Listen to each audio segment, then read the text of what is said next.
হয়েছে এখানে এসে যে এমনি প্রোডাকশনসের একটা বিউটিফুল ইনিশিয়েটিভ, যে সব ফিল্ডে যারা ভালো করছেন তাদেরকে এখানে এসে রেকগনাইজ করা। It's a very big thing to get them this platform, যাতে এখান থেকে তাদের পরিচিতি বাড়ে, তাদের আরও ভবিষ্যতে কাজের অপরচুনিটি বাড়ে।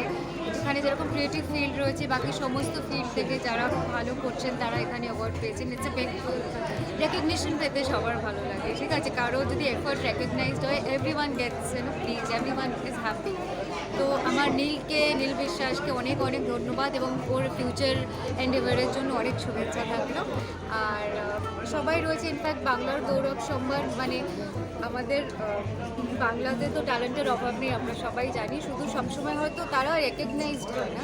তো এই রেকগনিশনটা তাদের কাছে কিন্তু একটা বিরাট বড় ইন্সপিরেশনের কাজ করে।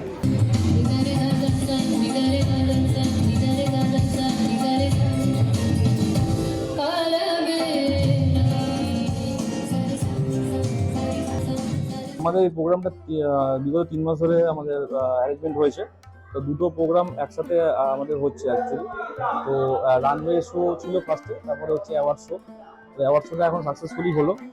আর পায়েল সরকার ম্যাম এসেছিলেন। তো উনি চলে গেছেন একটু আগে। আমাদের প্রোগ্রাম সাকসেসফুলি ডান। আর বহু মানুষ দূর দূরান্ত থেকে এসছে, আসাম, ত্রিপুরা, বহু দূর দূর থেকে এসছে মানুষ। তো আমাদের খুব ভালো লাগছে। অ্যাওয়ার্ড শোটা সম্পূর্ণ হলো ভালোভাবে, যেভাবে আশা করেছিলাম সেইভাবেই হয়েছে, খুব ভালো হয়েছে। হ্যাঁ, 2027-এর আগে 26-এ আরও প্ল্যান আছে। বাংলার গৌরব সম্মান 2.0 করার প্ল্যান আছে। আমার একটা শো হয় এক্সপেক্টার বলে, ওটার সিজন সামনে আসতে চলেছে। তো 2026-এ এখনো হয়তো একটা কি দুটো প্রোগ্রাম আছে, কারণ তারপর 27-এ তো আছে।